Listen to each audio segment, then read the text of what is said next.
This morning I've come to a museum that I've known about for a few years but never had the opportunity to visit, and it's quite an interesting one because it differs from just about every other museum there is in the Normandy coastline area, and it's here where they've got the wrecks recovered offshore from the D-Day invasion beaches.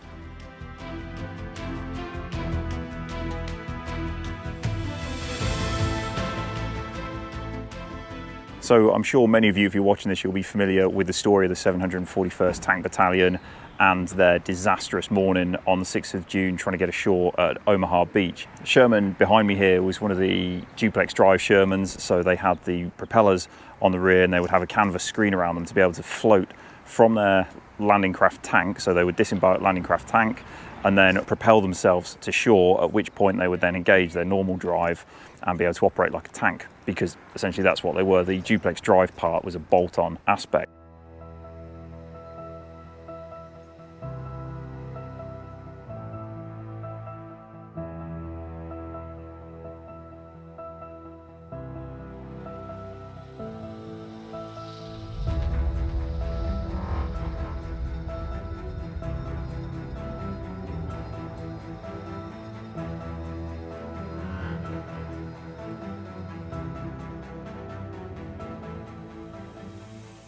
Now, sadly for the men of the 741st, the US Navy crews, the coxswains on board the LCTs, dropped the ramp. They weren't too far out, they were kind of the right distance from the shore. Due to the weather conditions that were prevalent in the channel that morning on the 6th of June, there were rough seas. The canvas screens were broken down, they got swamped, and then the tanks sunk in about 100 foot of water. A couple managed to wade ashore and 3 more got ashore because the door from the LCT was jammed, but they managed to get the LCT onto the beach and then get the tanks delivered to where they needed to be. It was unfortunate as a result of the US Navy crews, they just didn't want to take the tanks in further. They could see what was happening, but each one kept driving into the water and would invariably sink, with a lot of crews sadly lost. So the 2 vehicles behind me here, the M7 Priest here and the M4 Dozer tank there, it's got the big bulldozer blade on the front.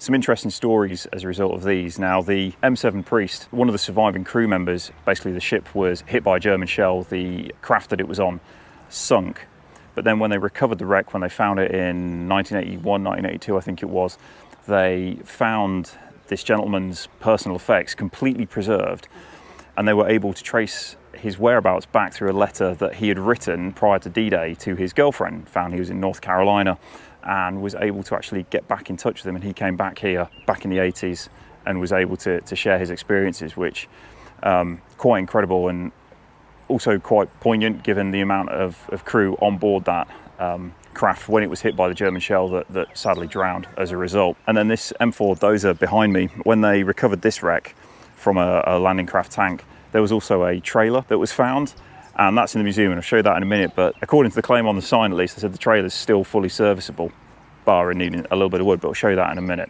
Let's go inside the museum and take a look at the collection in there.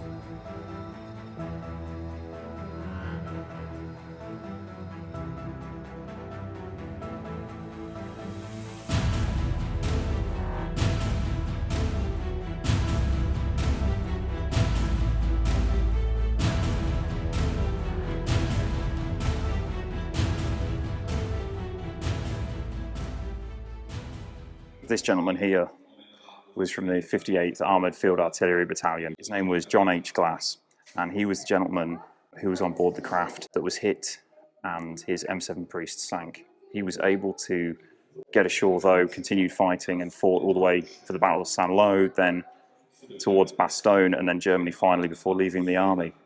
But he was able to make it back here, and that's him pictured there by the 58th Field Artillery Battalion's memorial. So the exhibits in here are really impressive. They've got a lot of recovered items, personal effects, weapons. There's even a torpedo in a torpedo tube still. That's a German one, which I think might be from an E-boot. Fascinating collection of recovered artifacts from the different ships. And it's made me realise just how many naval vessels were sunk off the coast of Normandy, either you know, as a result of the invasion on D-Day or prior to, as well as aircraft.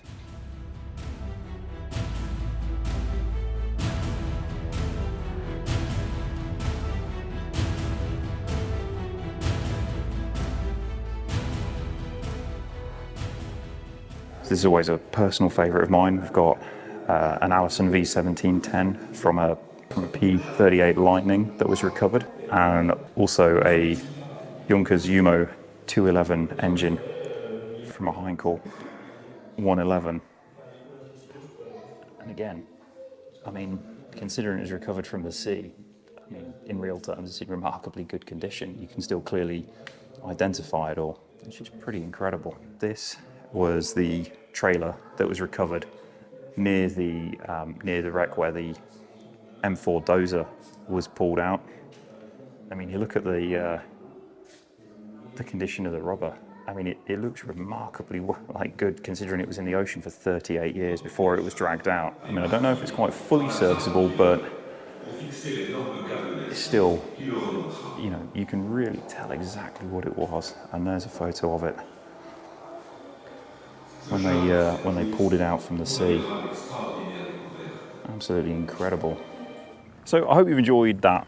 Just a short tour around this museum. It's quite small, but it's a really nice place. And it's something so completely different to the usual stuff that we see here in Normandy, but very much a part of the D-Day story. So if you get the chance to visit, please do. I'll put the links to it in the description, and hopefully you can come here and see it for yourself. Okay, I'll see you all in the next one.